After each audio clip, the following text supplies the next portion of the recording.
안녕하세요. 강의혁입니다. 오늘은 4차 산업혁명 유토피아인가 디스토피아인가 그 마지막 시간으로 네트워크 윤리의 가능성을 주제로 강연을 시작하겠습니다. 이 수업의 질문은 바로 이것입니다. 근대가 각종 국가, 민족, 성, 계급을 비롯한 여러가지 정체성들에 의해서 규정되어 왔다면, 그렇다면 근대와는 질적으로 다른 어떤 세상이 지금 도래했는데, 지금 도래하고 있는 이 시기를 특징 짓는 단어 중에 하나는 네트워크라고 할 수 있습니다. 그렇다면 현재 출현하고 있는 네트워크의 특징은 어떤 것이고, 그리고 이 새로운 만남과 공동체의 장에서 우리는 어떻게 윤리를 규정할 수 있을까라는 것이 이 강연의 질문입니다. 우선 지금 변화하고 있는 사회를 한번 살펴보도록 하겠습니다. 네트워크 사회의 등장이란 말이 많이 쓰이고 있습니다. 네트워크 사회의 등장은 우선 이렇게 정의할 수 있습니다. 우리가 우리의 삶을 보통 우리 삶을 가장 그 기본으로 구조하고 있는 것이 경제라고 할 수 있습니다. 어떤 경제 조직, 경제 시스템, 우리가 이제 물질적인 흐름을 우리가 보통 경제라고 그러죠. 그러니까 돈, 물질, 사람의 흐름 같은 것들이 경제인데요. 경제에 지식정보 기반이 등장합니다. 그리고 단지 등장한 것이 아니고 이 지식 기반이 전 지구적 범위에서 동시다발적으로 작동합니다. 그런데 이 기반이, 지식 기반이 한번 확립되면 그때부터는 끊임없는 정보 네트워크 혁명이 일어납니다. 다시 얘기해서 한번 이 지식 정보 기반이라는 인프라가 갖춰지면 끊임없이 새로운 지식과 정보들이 생산되고 그것들이 끊임없이 네트워크를 타고 흐르면서 일종의 이제 혁명과도 같이 이제 사이클이 시작되는 거죠. 그래서 이전의 세계에 비해서 전혀 다른 굉장히 빠른 변화가 일어나는 그런 세상이 도래하게 됩니다. 사실 우리가 살고 있는 세상이 바로 그런 세상이라고 할 수가 있겠죠. 이 네트워크 혁명은 지금까지 살아왔던 공동체들, 여러 가지 공동체가 있죠. 지역, 국가, 가족부터 시작해서 취미 집단, 그리고 여러 가지 이제 기호에 따라서 달라지는 집단, 공동체, 여러 가지 있습니다. 그런 공동체들과 모든 종류의 사회적 활동을 재구조하게 됩니다. 그런데 우리가 이제 이런 예들은 수없이 많습니다. 예를 들어서 지역사회가 붕괴된달지, 대가족이 붕괴되고 새로운 가족들이 출현한달지, 요즘에 이제 1인 가족이 등장하고 또는 반려동물과 함께 사는 그런 가족들, 또는 전통적인 성 역할을 거부하는 어떤 만남들도 생겨나죠. 그리고 작게는 그렇게 우리가 흔히 들 수 있는 예로는 주말부부터 시작해서 사실은 인터넷 만남이랄지 여러 가지 방식의 새로운 만남, 새로운 공동체들이 조직됩니다. 그리고 지금까지 알아왔던 전통사회 기반이 사실은 많이 해체되고 그러면서 여러 가지 전례에 없던 사회적 활동들이 등장하기 시작하는 거죠. 그런데 이런 네트워크 사회를 등장하는데 기반이 있습니다. 이게 어느 날 갑자기 등장하는 것이 아니고 주요한 기반이 있는데 그것은 이 세 개로 정리될 수 있습니다. 첫 번째, 통신 네트워크. 통신 네트워크라 하면 여기서는 물질적인 기기를 말합니다. 그러니까 예컨대 지금 KT, 우리나라로 치면 KT, SK텔레콤 이런 게 있어야 되는 거죠. 그리고 광 케이블이 깔려야 되고요. 그러니까 물질적 기기와 인프라가 없이 사실은 통신 네트워크가 당연히 만들어질 수 없죠. 그리고 이런 통신 네트워크들이 여러 가지 활동을 합니다. 그래서 정보들을 교환하고 하는데 그런 정보들을 여러 가지 이제 여러 나라에서, 세계 여러 나라에서 여러 가지 조직들이 이제 그것들을 정보를 생산해내고 유통하고 그렇게 하지 않습니까?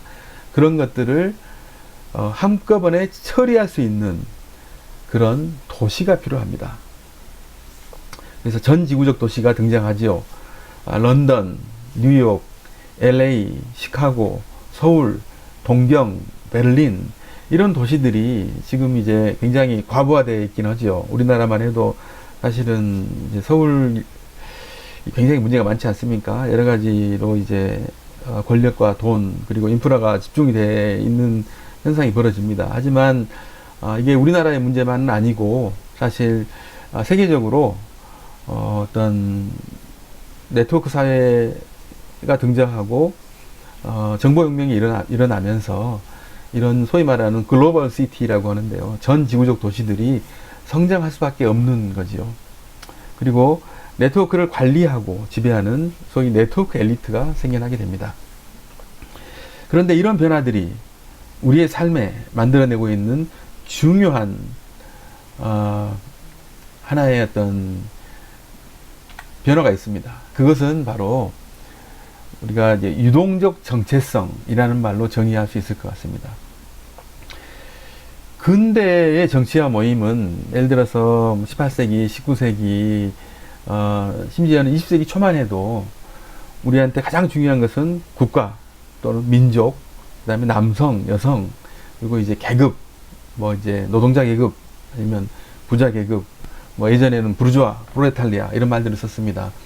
이런 어떻게 보면 이미 주어진 어떤 정체성들이 있었습니다. 우리가 태어나면 한국에 태어나죠. 한민족으로 태어나고 남성으로 여성으로 태어나죠. 그리고 물론 열심히 일해서 잘 살 수 있지만 어떤 한 사회에서 계급은 쉽게 변하지 않는 그런 정체성을 이루고 있습니다. 그래서 근대의 정치 그리고 근대의 어떤 모임은 이런 아주 커다란 어떤 지표들을 위주로 그리고 그 지표들이 만들어내는 구분선을 따라서 전개가 됩니다. 그런데 오늘날에 와서 정치와 모임은 이런 정체성의 지표들이 끊임없이 이합집산합니다. 그러면서 소위 말하는 유동적 정체성을 구성하게 됩니다. 그러니까 예를 들어서 국가만 해도 지금 이민 가는 사람도 굉장히 많죠. 그리고 지금 국가 정체성만 해도 굉장히 많이 이제 약화됐지요. 그리고 소위 말하는 코스모폴리탄, 그러니까 이제 세계 시민주의 같은 것들도 유행하고요. 그리고 여행도 많이 다니지요. 그리고 민족만 해도 여러 가지 민족이 섞여 있는 경우도 많죠. 성 얘기는 안 해도 잘 아실 거라고 생각합니다. 그리고 계급만 해도 지금은 이제 예전처럼 이제 잘 사는, 물론 빈부격차는 심해졌습니다. 하지만 다양한 어떤 계급들이 출현했습니다. 그러면서 이러한 국가, 민족, 성, 계급 뿐만 아니라 이런 구분에 따르지 않는 다양한 지표들이 출현합니다. 예컨대 반려동물, 예컨대 취미, 예컨대 새로운 뭐 환경운동, 새로운 사회운동, 그리고 내가 또 지역 주민들과 함께 만들어내는 지금까지와 다른 어떤 새로운 종류의 네트워크들이 만들어집니다. 그래서 요는 뭐냐면 지금은 하나의 정체성을 가지고 사는 것이 아니고 끊임없이 여러분들께서 다양한 정체성을 가지고 보통 우리가 협상이라는 말을 쓰는데요. 여러 가지 정체성을 협상하면서 이게 살아간다라고 얘기할 수 있습니다. 그래서 이거를 정리하면 이렇습니다. 근대적인 개인이 어느 정도 주어진 정체성을 가지고 삶을 살아야 했다면 지금 오늘날 사는 사람들은 새로운 네트워크가 주어지기도 하고 또 다시 말해서 새로운 네트워크라는 것이 시대적인 조건이기도 하고 동시에 새로운 네트워크를 만들어가면서 자신의 삶의 의미를 만들어가야 한다는 그 도전에 직면한다는 것입니다. 예전처럼 미리 주어진 정체성을 가지고 그걸 학습하거나 그래서 예를 들어 국가에 충성하거나 아니면 국가가 가진 어떤 모순에 대해서 비판하고 반성하면서 어떤 개인의 정체성을 세울 수 있었습니다. 하지만 지금은 국가 말고도 굉장히 많은 정체성들이 있다라는 거죠. 그래서 이러한 온갖 정체성들 사이에서 본인들이 어떤 정체성을 선택할 것인가, 어떠한 네트워크를 만들어갈 것인가, 다시 말해서 주어진 것이 없기 때문에 유동적으로 끊임없이 그 네트워크를 타고 흘러가면서 본인의 네트워크를 만들어 가야 된다라는 어떤 조건이면서 동시에 도전에 직면하게 된다라는 것이죠. 그렇다면 지금 우리가 유동적 정체성이라고 불렀던 이러한 흐름, 이러한 시대의 어떤 변화, 이런 것들의 중심에 무엇이 있느냐 하면 이제 디지털 가상이라고 얘기하죠. 그러니까 인터넷으로 만들어진 가상세계가 있습니다. 그리고 인터넷으로 만들어진 가상세계 말고 우리가 이제 몸으로 살고 하는 우리가 접촉을 통해서 느끼는 실제가 있죠. 지금의 유동적 정체성, 소위 지식산업사회, 지식 네트워크의 중핵은 디지털입니다. 그건 누구나 부정할 수 없을 것 같습니다. 소셜 네트워크 있죠. 그리고 뭐 온갖 종류의 뭐 주식부터 시작해서 경제활동, 인터넷, 심지어는 뭐 논문, 학교 수업, 지금 같으면은 모임까지도 다 이제 디지털 네트워크로 진행되지 않습니까? 그러면서 기존에 가지고 왔던 전통사회가 정말 굉장히 뭐 거의 180도 정도로 변하고 있는 그런 상황을 우리가 느낄 수 있습니다. 그런데 중요한 점은 디지털 가상, 인터넷 세계의 대부분은 실제 장소와 공간을 다시 만들어내고 부각시킨다는 점입니다.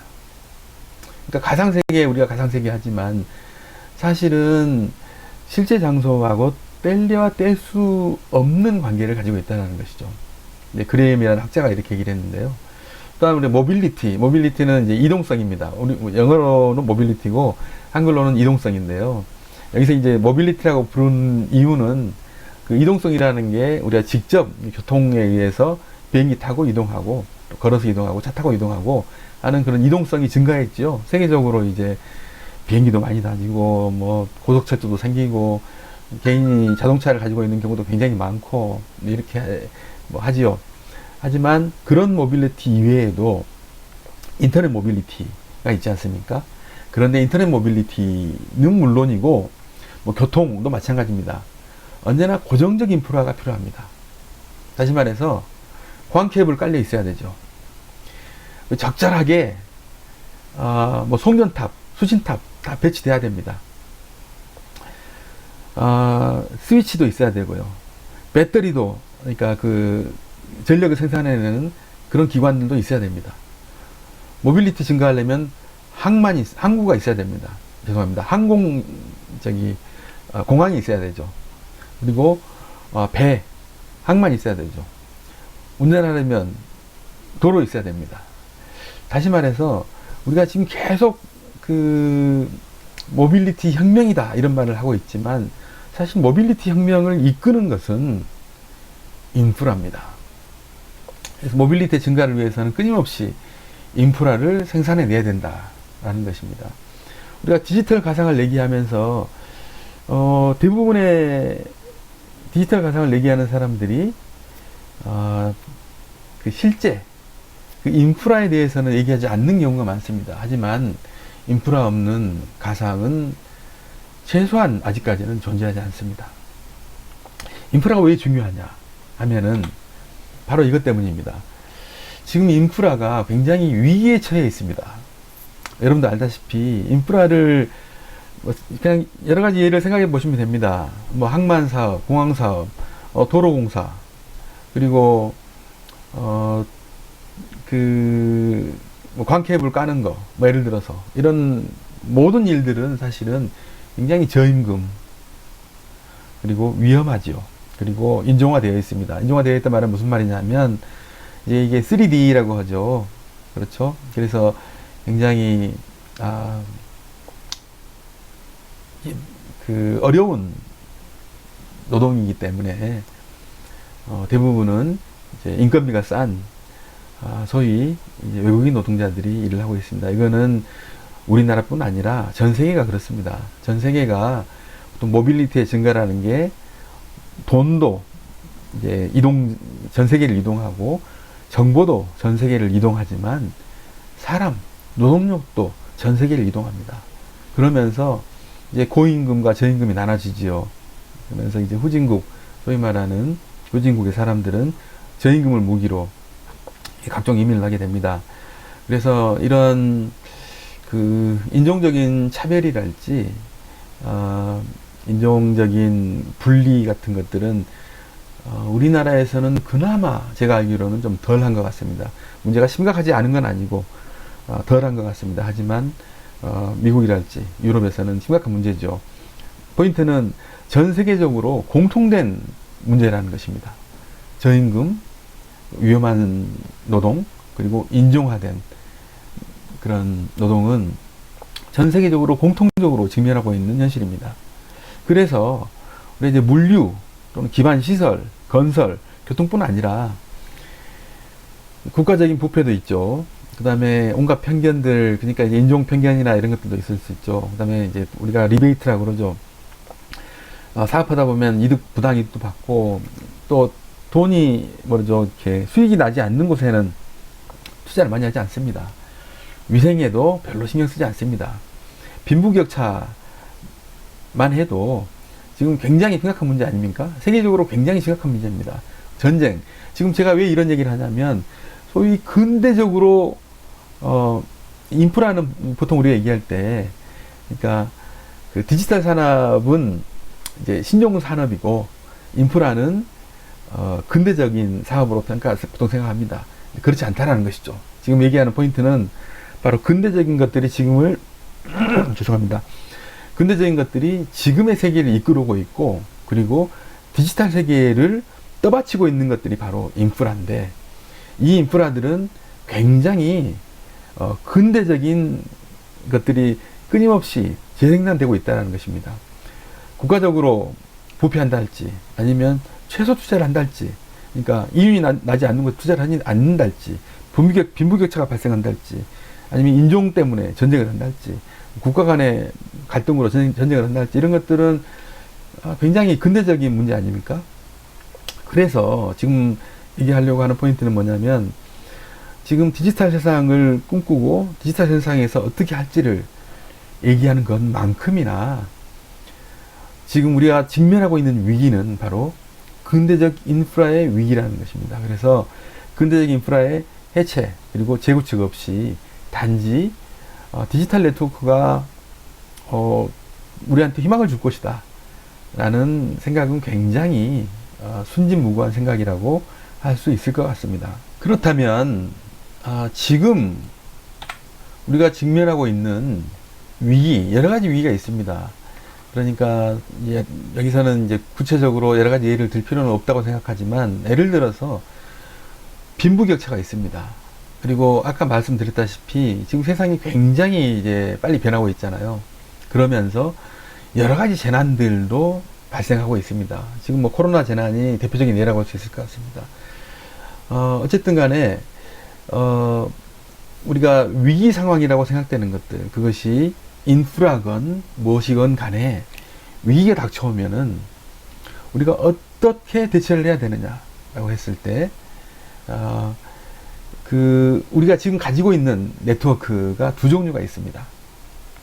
당연히 우리가 이제 제가 제시하려고 하는 것은 열린 네트워크이지만, 일단 닫힌 네트워크부터 잠깐 보기로 하지요. 닫힌 네트워크와 열린 네트워크가 있는데, 우리가 보통 네트워크는 모두가 열린 네트워크라고 생각하기 쉽지만, 사실은 대부분의 네트워크들은 하나의 목적에 봉사합니다. 그것은 보통 상업적 이윤이죠. 예를 들어봅시다. 데이비드 라이언은 이렇게 얘기합니다. 오늘날에는 감시체제가 흐름의 일부이다. 이 말은 무슨 말이냐면, 우리의 모든 행동이 감시될 수 있어야지 이것이 정보로서 가치가 있다는 것이죠. 여러분 구글 검색하죠. 그러면 구글에서 검색하는 것들 다 구글로 들어가서 분석의 도구로 사용됩니다. 다음도 마찬가지고 네이버도 마찬가지입니다. 왜 우리의 행동을, 우리가 뭘 사는지, 우리가 어떤 정보를 듣는지, 우리가 뉴스로 어떤 걸 보는지, 왜 그거를 감시할까요? 감시라는 말이 좀 세긴 하지만 이제 우리가 어떤 하는 것들을 계속 끊임없이 분석을 한다는 거죠. 왜냐하면 인터넷은 단지 편리한 게 아닙니다. 인터넷은 우리가 어떤 하는 행동들을 끊임없이 분석하고 그것들이 상업적으로 이윤을 낼 수 있는 정보로 활용이 되는 것이죠. 그래서 우리가 인터넷에서 하는 모든 활동들은 사실은 보통 우리가 모니터링이라고 하죠. 모니터링의 대상입니다. 모니터링이 되지 않는 인터넷 정보는 가치가 있지 않다고 생각하죠. 그래서 우리가 모빌리티가 증가했다. 아까 얘기했죠. 교통도 그렇고 뭐 항공, 뭐 자동차부터 시작해서 요즘에 그 뭐라 그러죠? 그 GPS 많이 쓰지 않습니까? 다 정보 수집됩니다. 인터넷에서 하는 여러분의 활동들 다 수집됩니다. 어떤 뉴스를 보는지, 몇 번 클릭했는지, 포털 사이트에서 어떤 뉴스를 봤는지, 또 뭘 샀는지, 네이버 쇼핑에 가서 뭘 샀는지 다 수집되죠. 왜냐하면 그것들이 끊임없이 감시되고 모니터링 되고, 그리고 그런 정보를 기반으로 다음 생산품을 만들어내서 잘 팔 수 있어야 된다라는 것이 바로 아주 기본적인 전제이기 때문이죠. 네트워크는 우리가 이제 보통 우리가 생각하는 네트워크는 그냥 이제 사람들의 모임, 그리고 이제 좀 수평적인 많은 사람들이 모여서 뭐 정보를 공유한다라고 생각하기 쉽지만, 사실 거의 대부분의 네트워크들은 이러한 감시 체제 하에 놓여 있습니다. 뭐 감시 체제가 반드시 나쁘다라고 얘기하는 건 아닙니다. 하지만 기본적으로 이런 감시 체제가 작동하는 원리는 바로 이윤의 추구입니다. 일단 첫 번째 강의를 여기까지 하고요. 바로 이어서 두 번째 강의로 넘어가겠습니다.